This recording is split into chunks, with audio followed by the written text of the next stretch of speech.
कंस ने एक साधु से, जंगल से एक साधु को बुलाया था।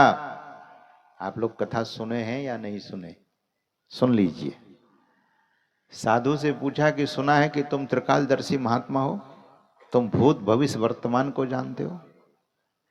देखिए, यही राक्षस का पहचान है। जब साधु को देख करके इस तरह से चिढ़ता है, साधु के साथ इस तरह से व्यवहार करता है, तो समझ लीजिएगा कि ये कंस का ही भाई होगा।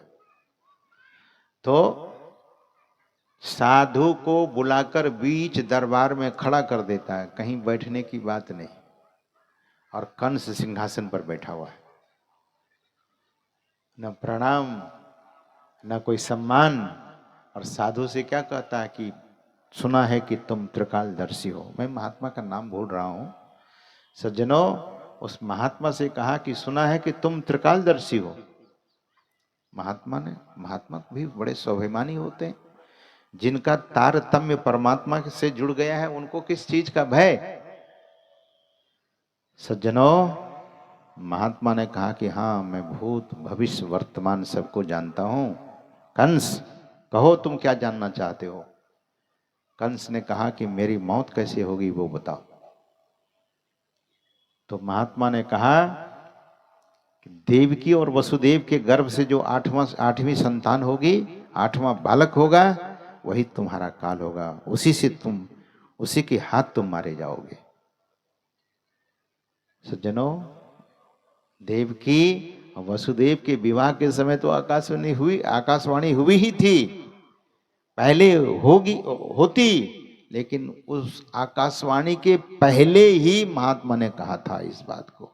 महात्मा को जंजीर से जकड़ दिया गया और काल कोठरी में बंद कर दिया गया। और पहले तो कोड़े लेकर गया, महात्मा को खूब भरपूर मारा उसने, चमड़े उधेड़ दिया। ऐसे त्रिकालदर्शी महात्मा के मुंह से श्राप नहीं निकला। सज्जनों, संत कितने सहनशील होते हैं, ये शास्त्र, हम आपका जो शास्त्र है वो बताता है। और इस तरह से कंस से अति पाप हो गया। महात्मा को सताता था, सब महात्मा से जाकर पूछता था कि मेरे मौत के संबंध में बताओ। महात्मा बहुत ऐसे थे जो मौत के संबंध में बता देता था, जो बताता था उसे कैद कर लिया जाता था। तो कंस का जीवन बड़ा पापमय हो गया। और धनुष तो मिला ही था, शिव धनुष, उसकी सुरक्षा। पहरेदार से कहा था कि जिस पहरेदार को पलक की झपकी लग गई, उसको मौत की घाट उतार दूंगा। और किसी पहरेदार की जब आंखें लग जाती थी, कंस को खबर लग जाती थी, तो कंस उसको फांसी पर लटका देता था। आप भागवत को पढ़ेंगे तो पता लगेगा कि कंस कितना क्रूर था। सज्जनों, एक उत्तर कोरिया देश है, आपने सुना होगा, किम उन जोन, वैसे ही है। भाषण दे रहा था और चाचा को नींद आ गई, थोड़ी सी झपकी लगा दिया, उसकी नजर उधर पड़ गई।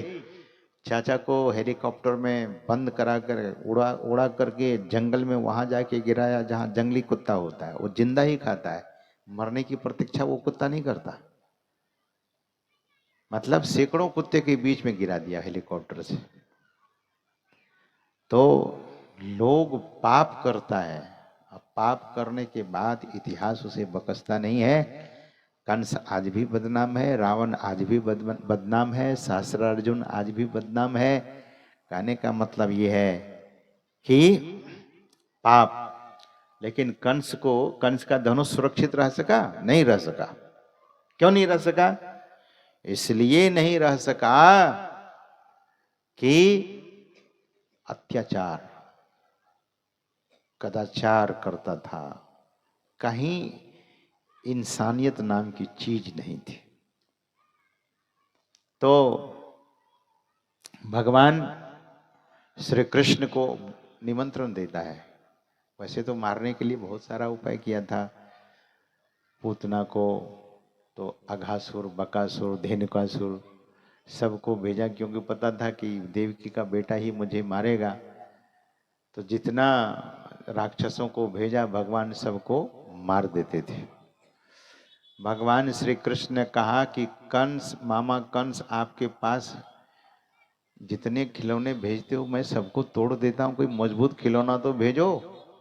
कंस को जब यह खबर लगी तो बोले उसे ही बुला लेता है, कृष्ण को और बलराम को बुला लेते, तो मौत को बुला लिया। मतलब परमात्मा वो भगवान, वो हरि कालों के काल है। निमंत्रण देकर के बुलाया, भगवान धनुष, जहाँ धनुष रखा हुआ था वहां भगवान गए। मैं संक्षेप में सुना रहा हूं सज्जनों। भगवान वहां गए धनुष के पास, तो पहरेदारों से कहा कि ये कौन सा धनुष है? बोले ये शिव धनुष है। तो इसको जरा हम उठाकर देखें। बोले अरे उठाने की बात, ये तो किसी से टस से मस नहीं होता, हम लोग तो कभी छूने की कोशिश किए तो झटका लगता है, इस धनुष को कोई उठा नहीं सकता। तो भगवान ने कहा कि एक बार मैं प्रयास करता हूँ। और भगवान तो ऐसे खेल कर रहे थे, लीला थी उनकी। धनुष को उठा करके जैसे डोरी चढ़ाया, शिव धनुष बीच से ही टूट गया। अच्छा, और जैसे शिव धनुष टूटा, भूचाल हो गया धरती में, भूकंप हो गया, सियार बोलने लगे, पक्षी उड़ने लगे। ये तो दिन की बात थी। हाहाकार हो गया और कंस इतना बेचैन हो गया। एक सिपाही खबर जा कर दिया कि महाराज शिव धनुष टूट गया आपका। जब शिव धनुष टूटने की बात आई तो पहरेदार पर बिगड़ा, किसने तोड़ा? बोले वही वृंदावन से जो 2 बालक को आपने बुलाया है, उसी ने धनुष तोड़ दिया। अब निश्चित हो गया, महात्मा की भविष्यवाणी याद आई। इस महात्मा ने सही कहा था कि वही देवकी और वसुदेव के पुत्र आपको मार डालेगा। सज्जनों, कि भगवान श्री कृष्ण उधर रंगभूमि में गए जहां मल्लयुद्ध हो रहा था। चाणूर, मुष्टिक और चाणूर, बड़े बड़े पहलवान, कवलिया पीठ नाम का हाथी भगवान पर दौड़ा दिया गया। बलराम, भगवान श्री कृष्ण ने हाथी के पूंछ को पकड़ करके भेजा तो कोसों दूर जाकर के बाहर गिरा। सज्जनों, मुष्टिक और चाणूर का जब वध किया भगवान, मुष्टिक को भगवान श्री चाणूर को भगवान श्री कृष्ण ने और मुष्टिक को बलराम जी ने। अब देखा कुछ नहीं है तो कंस गद्दी पर बैठ, सिंहासन पर आकर बैठा था रंगभूमि में। अब भगवान वहां जाते हैं कंस के पास। बोले मामा जी आप बुलाए थे हमें, मैं आ गया आपके सामने, कहिए अब आपके साथ क्या व्यवहार किया जाए। तो कंस तो थर थर कांप रहा है। अब उनको कालों का काल, महाकाल, भगवान उसे नहीं दिख रहा है, महाकाल को वो देख रहा है।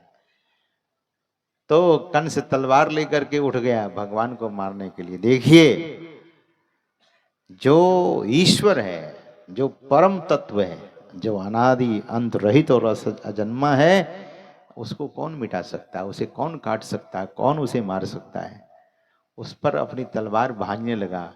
भगवान इधर से उधर, इधर से उधर ऐसी लीला की, और एक बार जोर से मुष्टिका का प्रहार किया तो धड़ से सर जाकर के उधर गिर गया। कंस का भगवान ने वध किया। उधर से उसकी पत्नी अस्थि और भाती, जो जरासंध की बेटी थी, अस्थि भाती आती है और कहती है कि अरे भांजा तुमने अपने मामा को ही मार डाला। बोले नहीं नहीं, मैं मारा नहीं, खेल कर रहे थे, खेल खेल में थोड़ी सी ठोकर लगी उनके सिर में, तो उनका सिर ही धड़ से अलग हो गया। तो सज्जनों, इस दुनिया में अजर अमर किसी का शरीर नहीं रहा। शरीर हम आपको मिला है, इसका सदुपयोग जो व्यक्ति करता है वही बुद्धिमान है, और जो इसका दुरुपयोग करता है वो न जाने कितने नरकों में, बहुत 27 तरह के नरक हैं, और नरक में अरबों खरबों वर्ष वह जीव यातनाओं को भोगता है। महापुरुषों ने कहा कि संसार में जो जिस विभाग में आप हैं, जहां हैं, अपने कर्तव्य कर्मों को करते हुए जरूर ध्यान कीजिए, उस परमात्मा की भक्ति कीजिए। बाबा साहब जो सदगुरु महाराज के परम सदगुरु थे। वे संत सदगुरु बाबा देवी साहब कहा करते थे कि जिसको 24 घंटे में 2 घंटे की फुर्सत नहीं है, वो संत मत का दरअसल में अनुयायी नहीं है। 24 घंटे में 2 घंटे भी फुर्सत निकाल करके भजन करना चाहिए। तो हम आप ईश्वर की, परमात्मा की भक्ति करें, जीवन सबका अच्छा होगा, समाज परिवार खुशहाल होगा, समाज खुशहाल होगा, और सज्जनों राष्ट्र भी समृद्ध होगा, राष्ट्र भी हमारा मजबूत होगा। यही है वैदिक और सनातन धर्म का संदेश। बहुत सारे ऐसे मजहब हैं जिसमें हिंसा को लोग मूल चीज मानते हैं, हिंसा करते हैं और अभक्ष पदार्थों का भक्षण करते हैं। धर्म का मतलब है कि जो वायलेंट ना हो, यानी जहाँ हिंसा नहीं हो, अहिंसा हो। तो हम आप अहिंसक होते हुए हम आप अपने जीवन को समृद्ध और उन्नत बनाते हुए भक्ति जरूर कीजिए, और इसी से मनुष्य जीवन सफल होगा। समय हो, इन्हीं शुभकामनाओं के साथ मैं अपनी वाणी को यहीं पर विराम देना चाहूँगा। और मेरी बातों से कहीं न कहीं अगर आप आहत हुए हों तो उसे वापस कीजिएगा, और जो बात आपको अच्छी लगी हो अपने जीवन में धारण कीजिएगा। बोलिए प्रेम से श्री सद्गुरु महाराज की जय।